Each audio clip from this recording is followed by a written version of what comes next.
ਸਤਿ ਸ਼੍ਰੀ ਅਕਾਲ। ਤੁਸੀਂ ਦੇਖ ਰਹੇ ਹੋ ਪੰਜਾਬ ਮੇਲ USA TV। ਮੇਰਾ ਨਾਮ ਜਤਿੰਦਰ ਸਿੰਘ ਖਹਿਰਾ। ਬਹੁਤ ਕੁਝ ਹੋ ਰਿਹਾ ਦੇਸ਼ ਦੇ ਵਿੱਚ, ਵਿਦੇਸ਼ ਦੇ ਵਿੱਚ, ਪਰ ਕੁਝ ਮੁੱਦੇ ਭਾਰਤ ਦੇ ਜਿਹੜੇ ਨੇ ਉਹ ਐਕਸਕਲੂਸਿਵ ਨੇ। ਇਹਨਾਂ ਮੁੱਦਿਆਂ ਉੱਤੇ ਗੱਲ ਕਰਦਾ ਸਾਡਾ ਪ੍ਰੋਗਰਾਮ ਕਰੰਟ ਟੌਪਿਕਸ ਲੈ ਕੇ ਮੈਂ ਜਤਿੰਦਰ ਸਿੰਘ ਖਹਿਰਾ ਹਾਜ਼ਰ ਹਾਂ।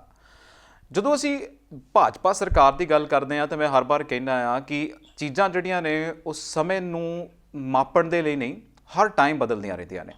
यानी कि असी क्यास नहीं ला सकते कि किहड़ी चीज़ कदों होनी है, किस तरीके नाल होनी है। बहुत ही अजीब ढंग के नाल कर रहे हैं।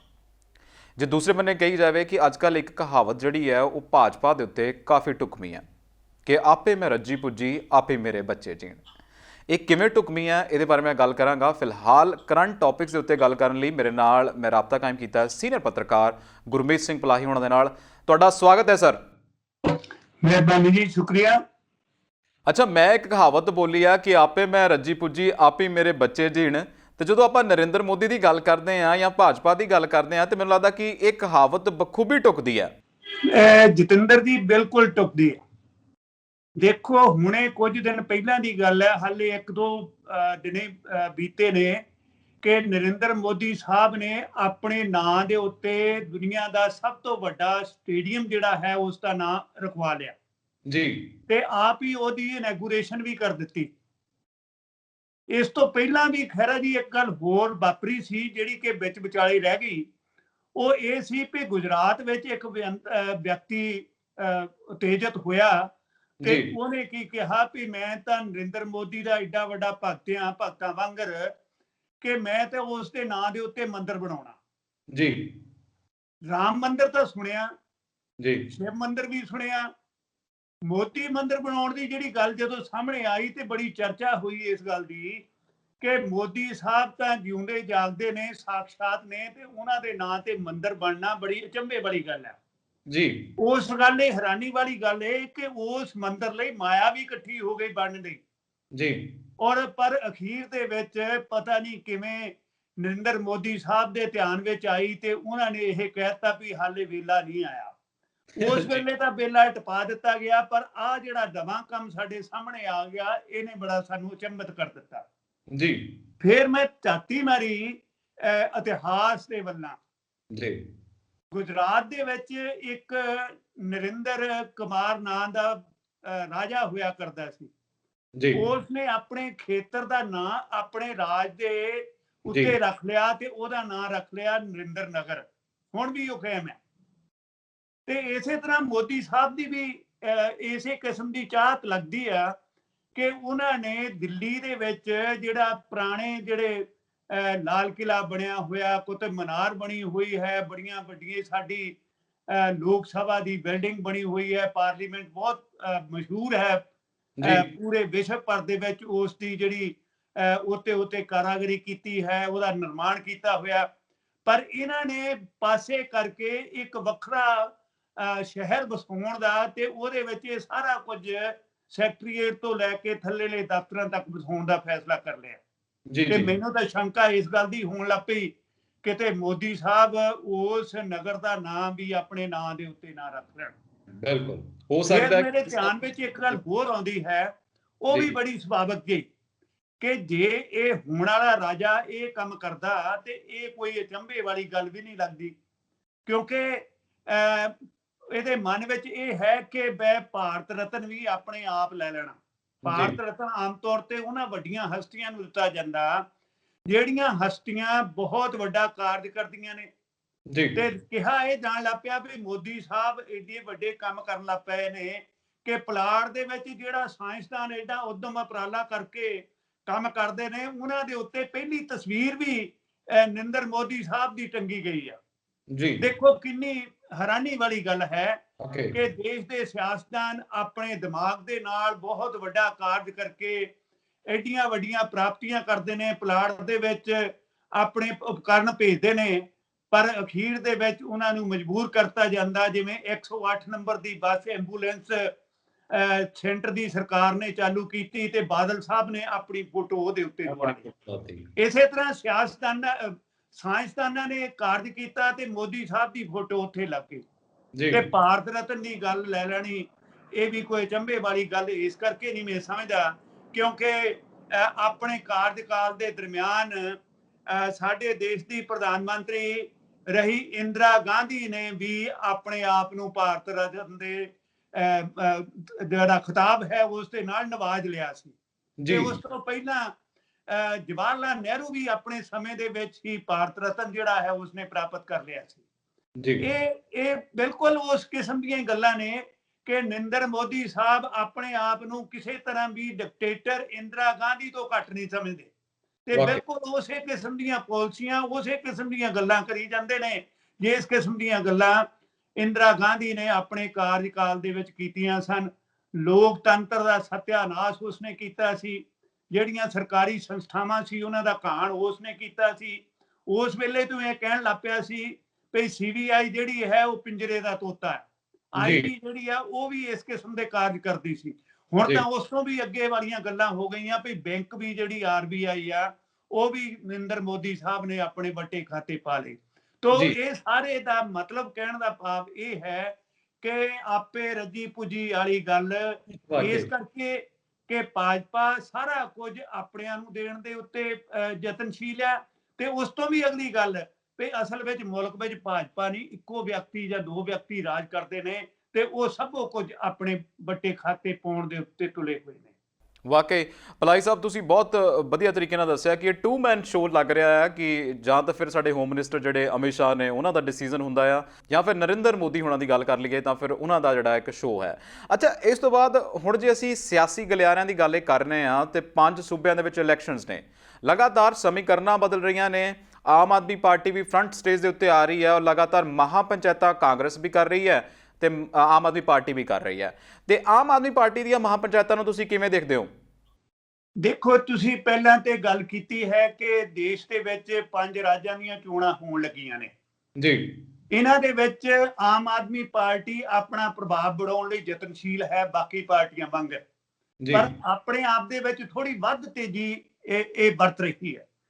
ਪਹਿਲਾਂ ਤਾਂ ਸਾਨੂੰ ਸਮਝਣ ਦੀ ਲੋੜ ਹੈ ਕਿ ਜਿਨ੍ਹਾਂ 5 ਰਾਜਾਂ ਦੇ ਵਿੱਚ ਚੋਣਾਂ ਹੋਣੀਆਂ ਨੇ ਉੱਥੋਂ ਦੀ ਅਸਲ ਸਥਿਤੀ ਇਸ ਵੇਲੇ ਦੀ ਕੀ ਹੈ। ਤਾਮਿਲਨਾਡੂ ਜਿਹੜਾ ਸੂਬਾ ਹੈ ਔਰ ਪਾਂਡੀਚੇਰੀ ਜਿਹੜਾ ਸੂਬਾ ਕੇਂਦਰ ਸ਼ਾਸਿਤ ਪ੍ਰਦੇਸ਼ ਹੈ ਜਿਹੜੀ ਹੁਣੇ ਜੋ ਹੈ ਰਾਸ਼ਟਰਪਤੀ ਰਾਜ ਇਹਦੇ ਉੱਤੇ ਲਾਗੂ ਹੋ ਗਿਆ, ਸਿਰਫ ਇਸ ਕਰਕੇ ਲਾਗੂ ਕਰਤਾ ਕਿ ਭਾਜਪਾ ਇਸ ਕੇਂਦਰੀ ਪ੍ਰਸ਼ਾਸਤ ਸੂਬੇ ਜਿਹੜੇ ਸਥਾਨ ਹੈ ਉਸ ਨੂੰ ਆਪਣੇ ਪਾਲੇ ਦੇ ਵਿੱਚ ਕਰਨਾ ਚਾਹੁੰਦੀ ਹੈ ਤੇ ਉੱਥੇ ਇਸ ਕਿਸਮ ਦੀਆਂ ਇਲੈਕਸ਼ਨਾਂ ਕਰਨਾ ਚਾਹੁੰਦੀ ਹੈ ਵੀ ਸਭ ਕੁਝ ਆਪਣੇ ਖਾਤੇ ਦੇ ਵਿੱਚ ਪਾ ਲਿਆ ਜਾਏ। ਤੇ ਦੂਜੇ ਪਾਸੇ ਤਾਮਿਲਨਾਡੂ ਇੱਕ ਸੂਬਾ ਹੈ ਜਿੱਥੇ ਪਾਂਡੀਚੇਰੀ ਤੇ ਤਾਮਿਲਨਾਡੂ ਦੋਹਾਂ ਸੂਬਿਆਂ ਦੇ ਵਿੱਚ ਕਾਂਗਰਸ, DMK ਤੇ ਖੱਬੇ ਪੱਖੀ ਜਿਹੜੀਆਂ ਧਿਰਾਂ ਨੇ ਇਹਨਾਂ ਨੇ ਆਪਣਾ ਇੱਕ ਫਰੰਟ ਬਣਾਇਆ ਹੋਇਆ। ਪਿਛਲੇ ਸਮੇਂ ਦੇ ਵਿੱਚ ਵੀ ਉਹ ਬਣਿਆ ਹੋਇਆ ਸੀ ਜੀ। ਇਸ ਹਾਲ ਦੇ ਵਿੱਚ ਭਾਜਪਾ ਨੂੰ ਉੱਥੇ ਬੜੀ ਦਿੱਕਤ ਦਾ ਸਾਹਮਣਾ ਕਰਨਾ ਪੈ ਰਿਹਾ ਤੇ ਇਸ ਕਰਕੇ ਦਿੱਕਤ ਦਾ ਸਾਹਮਣਾ ਕਰਨਾ ਪਿਆ ਕਿਉਂਕਿ ਫਰੰਟ ਜਿਹੜਾ ਬਣਿਆ ਹੋਇਆ ਫਰੰਟ ਹੈ ਉਹ ਬਹੁਤ ਸਟਰੋਂਗ ਹੈ। ਭਾਵੇਂ ਕਿ ਪਾਂਡੀਚੇਰੀ ਨੂੰ ਇਹਨਾਂ ਨੇ ਉੱਥੇ ਜਿਹੜੀ ਬੀਬੀ ਗਵਰਨਰ ਜਨਰਲ ਬਣਾਈ ਸੀ ਉਸ ਦੇ ਰਾਹੀਂ ਪਹਿਲਾਂ ਉੱਥੋਂ ਦੇ ਜਿਹੜੀ ਸਰਕਾਰ ਬਣੀ ਹੋਈ ਸੀ ਸਾਂਝੀ ਉਸ ਨੂੰ ਤੋੜ ਕੇ ਕਾਂਗਰਸ ਦੇ ਉਮੀਦਵਾਰ ਜਿਹੜੇ ਸੀ ਜਾਂ ਉਹਨਾਂ ਦੇ ਚੁਣੇ ਹੋਏ MLA ਸੀ ਉਹਨਾਂ ਨੂੰ ਤੋੜਿਆ ਤੇ ਮੁੜ ਕੇ ਉੱਥੇ ਇਸ ਕਰਕੇ ਕੇਂਦਰੀ ਰਾਜ ਕਾਇਮ ਕਰ ਦਿੱਤਾ ਭਈ ਉੱਥੋਂ ਦੀ ਜਿਹੜਾ ਖੱਬਾ ਮਹਾਜ ਹੈ ਉਹ ਉੱਥੋਂ ਦੀ ਮਸ਼ੀਨਰੀ ਨੂੰ ਨਾ ਵਰਤ ਸਕੇ। ਤੋਂ ਪਰ ਦੂਸਰੇ ਪਾਸੇ ਤਾਮਿਲਨਾਡੂ ਤੇ ਪਾਂਡੀਚੇਰੀ ਦੋਹਾਂ ਦੇ ਵਿੱਚ ਹੀ ਕਾਂਗਰਸ, DMK ਤੇ ਖੱਬੇ ਧੜਿਆਂ ਦਾ ਕਿਉਂਕਿ ਤਾਲਮੇਲ ਕਾਫੀ ਵੱਡਾ ਹੈ ਤੇ ਇੱਥੇ ਭਾਜਪਾ ਨੂੰ ਜਾਂ ਹੋਰ ਪਾਰਟੀਆਂ ਨੂੰ ਬੜੀ ਦਿੱਕਤ ਆ ਰਹੀ ਆ ਤੇ ਸੰਭਾਵਨਾ ਇਸ ਗੱਲ ਦੀ ਹੈ ਕਿ ਇਹਨਾਂ ਦੋਹਾਂ ਥਾਵਾਂ ਦੇ ਉੱਤੇ ਖੱਬੀਆਂ ਧਿਰਾਂ ਜਿਹੜੀਆਂ ਨੇ ਉਹ ਕਾਂਗਰਸ ਦੇ ਨਾਲ ਰਲ ਕੇ ਤੇ DMK ਨਾਲ ਰਲ ਕੇ ਕਾਬਜ ਹੋਣਗੀਆਂ। ਅਗਲੇ 2 ਸੂਬੇ ਸਾਡੇ ਕੋਲ ਪੱਛਮੀ ਬੰਗਾਲ ਤੇ ਅਸਾਮ ਆਉਂਦੇ ਨੇ ਜਿਨ੍ਹਾਂ ਵਿੱਚ ਕਾਂਗਰਸ ਤੇ ਖੱਬੀ ਧਿਰ ਜਿਹੜੀ ਹੈ ਉਹ ਵੱਖੋ ਵੱਖਰੀਆਂ ਹੋਰ ਜਿਹੜੀਆਂ ਪਾਰਟੀਆਂ ਨੇ ਉਹਨਾਂ ਦੇ ਨਾਲ ਰਲ ਕੇ ਚੋਣ ਲੜ ਰਹੀ ਹੈ। ਪੱਛਮੀ ਬੰਗਾਲ ਦੀ ਗੱਲ ਜੋ ਹੈ ਉਹਦੇ ਵਿੱਚ ਤਾਂ ਇੱਕ ਪਾਸੇ ਉੱਥੋਂ ਦੀ ਮੁੱਖ ਮੰਤਰੀ ਬੀਬੀ ਹੈ ਤਰਮਿਊਲ ਕਾਂਗਰਸ ਵਾਲੀ, ਦੂਜੇ ਪਾਸੇ ਭਾਜਪਾ ਹੈ ਜਿਸ ਨੂੰ ਪਹਿਲਾਂ ਪਿਛਲੀ ਵਾਰੀ ਸਿਰਫ 2 ਸੀਟਾਂ ਮਿਲੀਆਂ ਸੀ ਪਰ ਉਹ ਬਹੁਤ ਤੇਜ਼ਤ ਉਸ ਵੇਲੇ ਹੋ ਗਿਆ ਸੀ ਜਦੋਂ ਮੈਂਬਰ ਪਾਰਲੀਮੈਂਟ ਬਣੇ ਉਸ ਵੇਲੇ 18 MP ਜਿਹੜੇ ਨੇ ਉਹ ਭਾਜਪਾ ਦੇ ਖਾਤੇ ਆ ਗਏ ਤੇ ਇਸ ਕਰਕੇ ਉਹਨਾਂ ਨੂੰ ਇਹ ਜਾਪਣ ਲੱਗ ਪਿਆ ਵੀ ਹੋਣ ਵਾਲੀ ਸਥਿਤੀ ਦੇ ਵਿੱਚ ਅਸੀਂ ਪੱਛਮੀ ਬੰਗਾਲ ਨੂੰ ਵੀ ਜਿੱਤ ਲੈਣਾ। ਪਰ ਜੀ। ਤੀਜੇ ਪਾਸੇ ਇੱਕ ਖੱਬੀ ਧਿਰ ਤੇ ਕਾਂਗਰਸ ਵਾਲੇ ਲੋਕ ਬੈਠੇ ਨੇ, ਭਾਵ ਉੱਥੇ ਤਿੱਕੜੀ ਤੇ ਤਿਕੋਨਾ ਮੁਕਾਬਲਾ ਹੋਏਗਾ। ਅੱਜ ਕੱਲ੍ਹ ਮੈਂ ਖਬਰ ਪੜ੍ਹ ਰਿਹਾ ਸੀ ਵੀ ਬੜੀ ਵੱਡਾ ਇਕੱਠ ਜਿਹੜਾ ਹੈ ਖੱਬੀਆਂ ਧਿਰਾਂ ਨੇ ਉੱਥੇ ਕੀਤਾ ਹੈ, ਔਰ 10 ਲੱਖ ਦੀ ਗਿਣਤੀ ਦੇ ਵਿੱਚ ਲੋਕ ਜਿਹੜੇ ਨੇ ਉੱਥੇ ਇਕੱਠੇ ਹੋਏ ਨੇ। ਭਾਵ ਜਾਪਦਾ ਇਹ ਹੈ ਕਿ ਪਿਛਲੀਆਂ 2-3 ਸਾਲ ਦੀਆਂ ਜਿਹੜੀਆਂ ਸਰਕਾਰਾਂ, 2-3 ਵਾਰੀ ਦੀਆਂ ਜਿਹੜੀਆਂ ਸਰਕਾਰਾਂ ਬਣੀਆਂ ਨੇ ਤ੍ਰਿਣਮੂਲ ਕਾਂਗਰਸ ਦੀਆਂ, ਉਸ ਤੋਂ ਉਲਟ ਜਾ ਕੇ ਸ਼ਾਇਦ ਉੱਥੇ ਕੋਈ ਵੱਖਰੀ ਗੱਲ ਜਿਹੜੀ ਉਹ ਹੋ ਜਾਏ। ਪਰ ਇੱਕ ਗੱਲ ਪੱਕੀ ਹੈ ਕਿ ਭਾਜਪਾ ਆਪਣਾ ਪੂਰਾ ਜ਼ੋਰ ਲਾਉਣ ਦੇ ਬਾਵਜੂਦ ਵੀ ਉੱਥੇ ਆਪਣੀਆਂ ਸੀਟਾਂ ਜਿਹੜੀਆਂ ਵਧਾ ਨਹੀਂ ਸਕੇਗੀ। 2 ਦੇ ਥਾਂ ਤੇ 18, 20, 25 ਤਾਂ ਆ ਸਕਦੀਆਂ ਨੇ, ਪਰ ਸਰਕਾਰ ਬਣਾਉਣ ਦੀ ਸਥਿਤੀ ਵਿੱਚ ਉਹ ਨਹੀਂ ਹੋਏਗੀ। ਬਾਵਜੂਦ ਇਸ ਗੱਲ ਦੇ ਕਿ ਸਾਡਾ ਗ੍ਰਹਿ ਮੰਤਰੀ, ਸਾਡਾ ਪ੍ਰਧਾਨ ਮੰਤਰੀ ਔਰ ਪਤਾ ਨਹੀਂ ਕਿੰਨੇ ਹੋਰ MP ਜਿਹੜੇ ਨੇ ਉੱਥੇ ਜਾ ਕੇ ਹੁਣ ਤੋਂ ਬੈਠੇ ਨੇ, ਔਰ ਉਹਨਾਂ ਨੇ ਚੋਣ ਕਮਿਸ਼ਨ ਦੇ ਰਾਹੀਂ ਆਪਣੇ ਢੰਗ ਦੀਆਂ 8 ਪੜਾਅ ਦੀਆਂ ਤਰੀਕਾਂ ਜਿਹੜੀਆਂ ਨੇ ਉੱਥੇ ਮਿਲ ਲਈਆਂ ਨੇ ਜੀ। ਅਸਾਮ ਦੇ ਵਿੱਚ ਸਥਿਤੀ ਜਿਹੜੀ ਹੈ ਉਹ ਥੋੜੀ ਜਿਹੀ ਵੱਖਰੀ ਹੈ। ਅਸਾਮ ਦੇ ਵਿੱਚ ਵੀ ਇਸ ਕਿਸਮ ਦੀ ਗੱਲ ਹੈ ਵੀ ਪਿਛਲੀ ਵਾਰੀ ਭਾਜਪਾ ਨੇ 126 ਸੀਟਾਂ ਦੇ ਵਿੱਚੋਂ 60 ਸੀਟਾਂ ਜਿੱਤ ਲਈਆਂ ਸੀ। ਭਾਜਪਾ ਉੱਥੇ ਕਾਬਜ ਹੋ ਗਈ ਸੀ ਬਾਕੀ ਲੋਕਾਂ ਦੇ ਨਾਲ ਰਲ ਕੇ।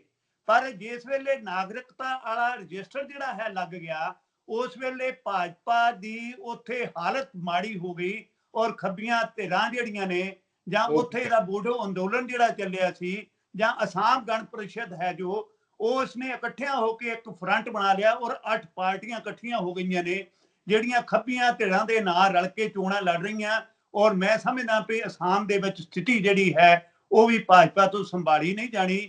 ਮੁੜ ਕੇ ਫੇਰ ਜਿਹੜੀ ਭਾਜਪਾ ਜਿਹੜੀ ਹੈ ਉਥੋਂ ਆਪਣੀ ਹਾਰ ਜਿਹੜੀ ਹੈ ਨਿਸ਼ਚਿੰਤ ਉਹਦੀ ਲੱਗਦੀ ਹੈ। ਤੀਸਰੇ ਪਾਸੇ ਕੇਰਲਾ ਦੀ ਸਰਕਾਰ ਹੈ, ਜਿਸ ਦੇ ਵਿੱਚ ਆਮ ਤੌਰ ਤੇ ਦੇਖਿਆ ਗਿਆ ਵੀ ਪੱਛਮੀ ਬੰਗਾਲ ਤੇ ਕੇਰਲਾ ਜਿਹੜੀ ਹੈ ਦੋਏ ਖੱਬੇ ਪੱਖੀ ਇੱਥੇ ਧਿਰਾਂ ਕਾਮਯਾਬ ਹੁੰਦੀਆਂ ਰਹੀਆਂ ਨੇ।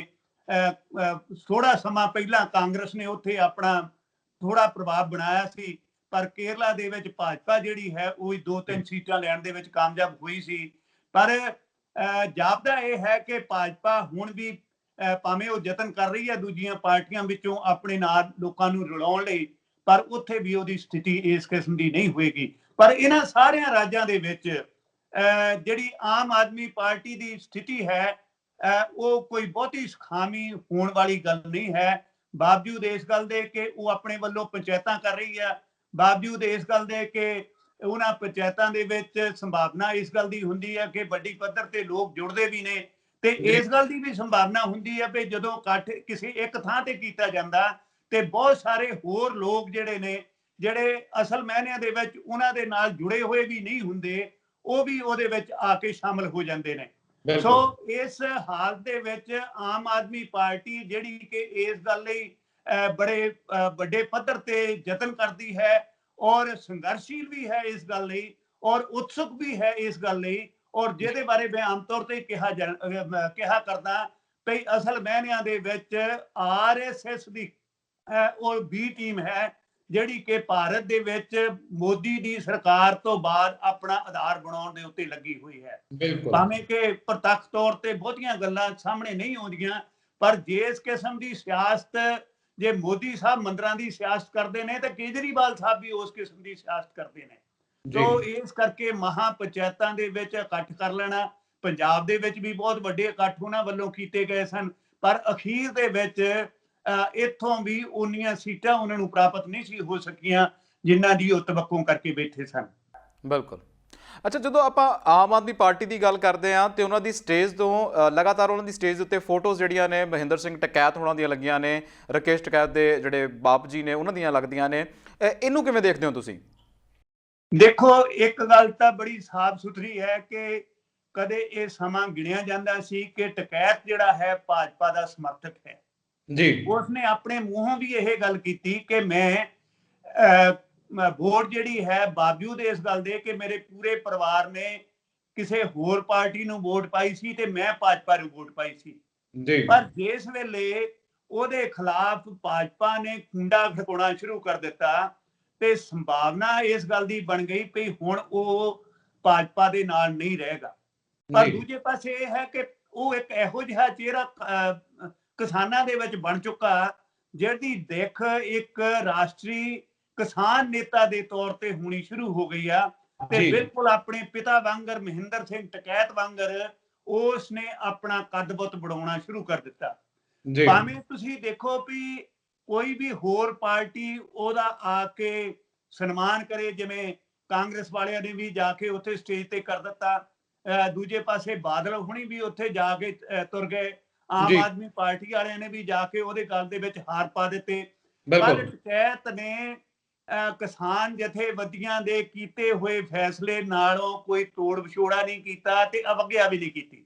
ਜੀ ਉਸ ਨੇ ਕਿਹਾ ਕਿ ਮੈਂ ਕਿਸੇ ਵੀ ਧਿਰ ਨੂੰ, ਸਿਆਸੀ ਧਿਰ ਨੂੰ ਆਪਣੀ ਸਟੇਜ ਦੇ ਉੱਤੇ ਬੋਲਣ ਨਹੀਂ ਦਿਆਂਗਾ।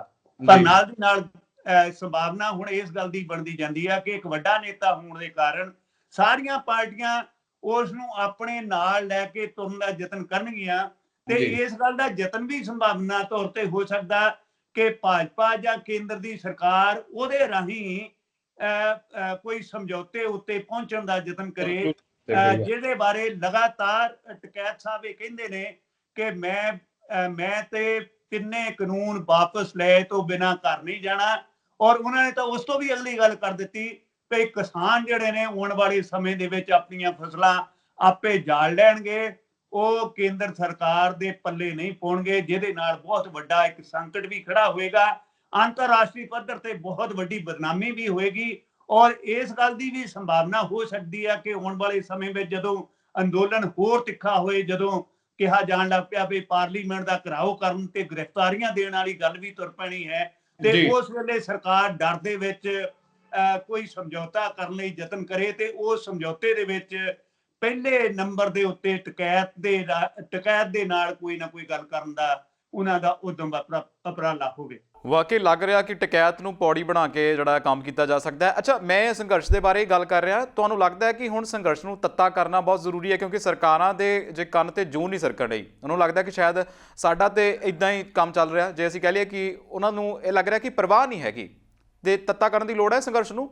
ਦੇਖੋ ਗੱਲ ਇਹ ਆ ਵੀ ਮੇਰੇ ਜਾਂ ਆਪਣੇ ਇਹ ਕਹਿਣ ਨਾਲ ਕਿ ਇਹ ਸੰਘਰਸ਼ ਕਿਸ ਪਾਸੇ ਵੱਲਾਂ ਜਾਵੇ ਜਾਂ ਜਾਣਾ ਚਾਹੀਦਾ, ਜਿਹੜੇ ਇਸ ਵੇਲੇ ਲੀਡਰਸ਼ਿਪ ਹੈ ਉਹ ਬੜੇ ਸੰਮੇ ਦੇ ਨਾਲ ਕਦਮ ਦਰ ਕਦਮ ਇੱਕ ਇਹੋ ਜਿਹਾ ਪੈਂਤਲਾ ਅਖਤਿਆਰ ਕਰਕੇ ਅੱਗੇ ਵਧ ਰਹੀ ਆ ਜਿਹਦੇ ਨਾਲ ਉਹ ਨੌਜਵਾਨ ਜਿਹੜੇ ਉਹਨਾਂ ਤੋਂ ਕੁਝ ਵੱਖਰੇ ਹੋ ਗਏ ਸੀ, ਉਹਨਾਂ ਨੌਜਵਾਨਾਂ ਨੂੰ ਵੀ ਜਾਂ ਨੌਜਵਾਨਾਂ ਦੀ ਵੱਡੀ ਗਿਣਤੀ ਨੂੰ ਵੀ ਆਪਣੇ ਨਾਲ ਲੈ ਕੇ ਅੱਗੋਂ ਇਹੋ ਜਿਹਾ ਕੰਮ ਕਰਨ ਜਾ ਸਕਦੀ ਆ ਜਿਹੜਾ ਕਿ ਸਰਕਾਰ ਲਈ ਬਹੁਤ ਵੱਡੀ ਫਿਕਰ ਵਾਲੀ ਗੱਲ ਹੋ ਜਾਏ। ਸਰਕਾਰ ਦੇ ਸਾਹਮਣੇ 26 ਜਨਵਰੀ ਸੀ, 26 ਜਨਵਰੀ ਕਾਰਨ ਸਰਕਾਰ ਬੜੇ ਵੱਡੇ ਪੱਧਰ ਤੇ ਮੀਟਿੰਗਾਂ ਕਰਨ ਦੇ ਚੱਕਰ ਦੇ ਵਿੱਚ ਤੁਰ ਪਈ। ਹੁਣ ਦੇਖੋ ਵੀ ਜਿਸ ਵੇਲੇ ਉਸ ਨੇ ਇੱਕ ਟ੍ਰੈਪ ਲਾ ਲਿਆ ਔਰ ਉਸ ਮੂਵਮੈਂਟ ਨੂੰ ਆਪਣੇ ਢੰਗ ਦੇ ਨਾਲ ਚਲਾਉਣ ਦਾ ਯਤਨ ਕੀਤਾ, ਇੱਕ ਵਾਰੀ ਇਹ ਲੱਗਣ ਲੱਗ ਪਿਆ ਵੀ ਮੂਵਮੈਂਟ ਤਾਂ ਖਤਮ ਹੀ ਹੋ ਗਈ, ਹੁਣ ਤਾਂ ਬਸ ਖਤਮ ਕਹਾਣੀ ਹੋ ਗਈ। ਪਰ ਮੁੜ ਕੇ ਫੇਰ ਕਿਉਂਕਿ ਇਹ ਮੂਵਮੈਂਟ ਬੜੇ ਪੱਕੇ ਪੈਰੀ ਹੈ, ਜਨਮਾਨਸ ਦੀ ਮੂਵਮੈਂਟ ਹੈ, ਸਿਰਫ ਕਿਸਾਨ ਹੀ ਇਸ ਵਿੱਚ ਸ਼ਾਮਲ ਨਹੀਂ, ਇਸ ਵਿੱਚ ਇਸ ਅੰਦੋਲਨ ਨੂੰ ਸਹੀ ਦਿਸ਼ਾ ਦੇਣ ਵਾਲੇ ਲੋਕ ਜਿਹੜੇ ਨੇ ਲਗਾਤਾਰ ਉਸ ਦੇ ਵਿੱਚ ਅੱਗੋਂ ਆ ਰਹੇ ਨੇ ਔਰ ਲਗਾਤਾਰ ਉਹਨਾਂ ਪੁਰਾਣੀਆਂ ਮੂਵਮੈਂਟ ਜਿਹੜੀਆਂ ਚੱਲੀਆਂ ਨੇ ਜਿਹਦੇ ਵਿੱਚ ਪਗੜੀ ਸੰਭਾਲ ਜੱਟਾ ਔਰ ਅਜੀਤ ਸਿੰਘ ਵਾਲੀ ਜਿਹੜੀ ਮੂਵਮੈਂਟ ਚੱਲੀ ਔਰ ਇਸ ਕਿਸਮ ਦੇ ਹੋਰ ਸੰਘਰਸ਼ ਚੱਲੇ ਨੇ, ਉਹਨਾਂ ਤੋਂ ਪ੍ਰੇਰਣਾ ਲੈ ਕੇ ਅੱਗੇ ਵਧਣ ਦੀ ਗੱਲ ਜਿਹੜੀ ਆ ਉਹ ਹੋ ਰਹੀ ਹੈ। ਉਸ ਵੇਲਿਆਂ ਦੇ ਵਿੱਚ ਕੀ ਸੀ ਭਈ ਜਿਸ ਵੇਲੇ ਗੁਰਦੁਆਰਿਆਂ ਨੂੰ ਉਹਨਾਂ ਵੱਡੇ ਜਿਹੜੇ ਉਹਦੇ ਉੱਤੇ ਧਿਰਾਂ ਹਾਕਮ ਤੇ ਬਣ ਕੇ ਬੈਠੇ ਸਨ ਉਹਨਾਂ ਨੂੰ ਛਡਾਉਣ ਦੀ ਗੱਲ ਸੀ ਤੇ ਕੁਝ ਜਥੇ ਜਾਇਆ ਕਰਦੇ ਸਨ ਜਿਹੜੇ ਆਪਣੇ ਆਪ ਨੂੰ ਇਹ ਸਮਝਦੇ ਸਨ ਕਿ ਅਸੀਂ ਤਾਂ ਮਰ ਜਾਣਾ ਜਾਂ ਮਾਰ ਲੈਣਾ, ਪਰ ਉਹ ਮਾਰਨ ਨਹੀਂ ਸੀ ਜਾਂਦੇ, ਮਰਨ ਜਾਂਦੇ ਸੀ। ਦਰਬਾਰ ਸਾਹਿਬ ਦੇ ਵਿੱਚ ਹੋਏ ਹਮਲੇ ਦੀ ਬਹੁਤ ਵੱਡੀ ਕਹਾਣੀ ਪੁਰਾਣੇ ਸਮਿਆਂ ਦੇ ਵਿੱਚ ਸਾਡੇ ਸਾਹਮਣੇ ਹੈ, ਜਿਸ ਵੇਲੇ ਇਸ ਨੂੰ ਆਜ਼ਾਦ ਕਰਾਉਣ ਲਈ ਔਰ ਨਨਕਾਣਾ ਸਾਹਿਬ ਨੂੰ ਆਜ਼ਾਦ ਕਰਾਉਣ ਲਈ ਬੜੇ ਵੱਡੇ ਜਥੇ ਗਏ, ਉਹਨਾਂ ਜਥਿਆਂ ਦੇ ਉੱਤੇ ਬੜੇ ਵੱਡੇ ਹਮਲੇ ਹੋਏ, ਪਰ ਉਹਨਾਂ ਨੇ ਚੁੱਪ ਚਪੀਤੇ ਉਹ ਸਾਰਾ ਕੁਝ ਸਹਿਆ।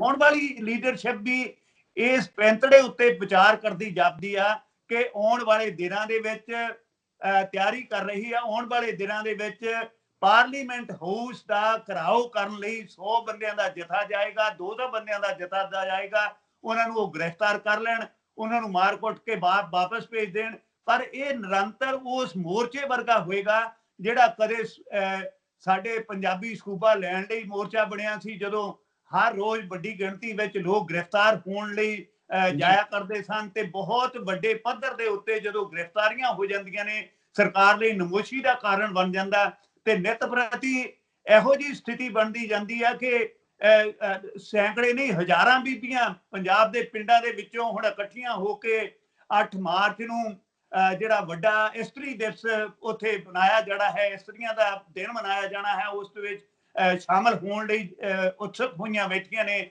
ਤੇ ਸੰਭਾਵਨਾ ਇਸ ਗੱਲ ਦੀ ਹੈ ਕਿ ਆਉਣ ਵਾਲੇ ਸਮੇਂ ਵਿੱਚ ਪਾਰਲੀਮੈਂਟ ਦਾ ਘਿਰਾਓ ਜਿਹੜਾ ਹੈ ਇਹਨਾਂ ਵੱਲੋਂ ਕੀਤਾ ਜਾਏਗਾ।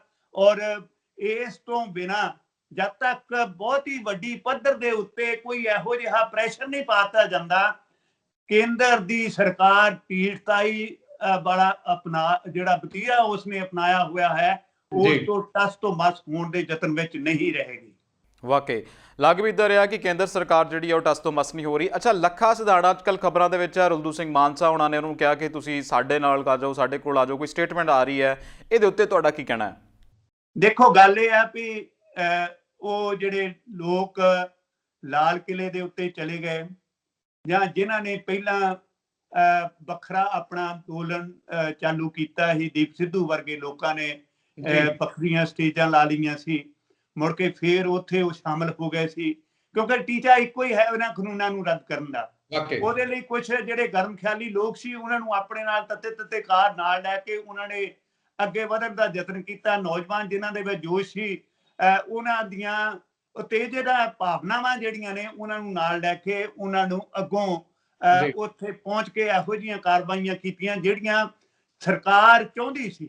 ਸਰਕਾਰ ਕਿਉਂਕਿ ਲਗਾਤਾਰ ਚਾਹੁੰਦੀ ਸੀ ਵੀ ਇਸ ਮੂਵਮੈਂਟ ਦੇ ਉੱਤੇ ਖਾਲਿਸਤਾਨ ਦਾ ਠੱਪਾ ਲਾ ਦਈਏ, ਇਸ ਮੂਵਮੈਂਟ ਦੇ ਉੱਤੇ ਨਕਸਲਵਾੜੀਆਂ ਦਾ ਠੱਪਾ ਲਾ ਦਈਏ, ਪਰ ਮੂਵਮੈਂਟ ਜਿਸ ਢੰਗ ਦੇ ਨਾਲ ਤੁਰੀ, ਜਿਸ ਢੰਗ ਦੇ ਨਾਲ ਅੱਗੇ ਵਧੀ, ਜਿਸ ਢੰਗ ਦੇ ਨਾਲ ਇਸ ਨੇ ਪੈਂਤਲਾ ਅਖਤਿਆਰ ਕੀਤਾ, ਜਿਸ ਢੰਗ ਦੇ ਨਾਲ ਕਿਸੇ ਕਿਸਮ ਦਾ ਬਾਹਰੀ ਖਲਾ ਜਿਹੜਾ ਹੈ ਇਸ ਨੇ ਪੈਦਾ ਨਹੀਂ ਹੋਣ ਦਿੱਤਾ, ਉਹਦੇ ਨਾਲ ਹੁਣ ਲੋੜ ਮਹਿਸੂਸ ਹੋਣ ਲੱਗ ਪਈ ਉਹਨਾਂ ਨੌਜਵਾਨਾਂ ਨੂੰ ਜਿਹੜੇ ਥੋੜੇ ਵੱਖਰੇ ਕਿਸਮ ਦਾ ਰਾਹ ਅਪਣਾ ਕੇ ਪਰੇ ਹੋ ਕੇ ਬੈਠੇ ਨੇ ਜਾਂ ਵੱਖਰੀ ਕੋਈ ਗੱਲ ਜਿਹੜੀ ਆ ਕਰਕੇ ਬੈਠ ਗਏ ਨੇ, ਉਹਨਾਂ ਨੂੰ ਵੀ ਆਪਣੇ ਨਾਲ ਲੈ ਲਿਆ ਜਾਏ। ਤੋ ਰੁਲਦੂ ਸਿੰਘ ਹੁਣੀ ਬੜੇ ਹੰਡੇ ਵਰਤੇ ਖੁੰਡੇ ਵਾਲੇ ਬਾਬਾ ਜੀ ਕਰਕੇ ਮਸ਼ਹੂਰ ਨੇ, ਔਰ ਉਹਨਾਂ ਦੀਆਂ ਜਿਹੜੀਆਂ ਸਟੇਟਮੈਂਟਸ ਆਉਂਦੀਆਂ ਨੇ ਲਗਾਤਾਰ ਇਹ ਸੰਘਰਸ਼ ਨੂੰ ਉਤਸ਼ਾਹਿਤ ਕਰਨ ਵਾਲੀਆਂ ਹੁੰਦੀਆਂ ਨੇ। ਨੌਜਵਾਨ ਕੀ, ਔਰਤਾਂ ਕੀ, ਕਿਸਾਨ ਵੱਖਰੀ ਉਮਰ ਦੇ ਉਹਨਾਂ ਦੇ ਨਾਲ ਖੜੇ ਦਿਖਾਈ ਦਿੰਦੇ ਨੇ।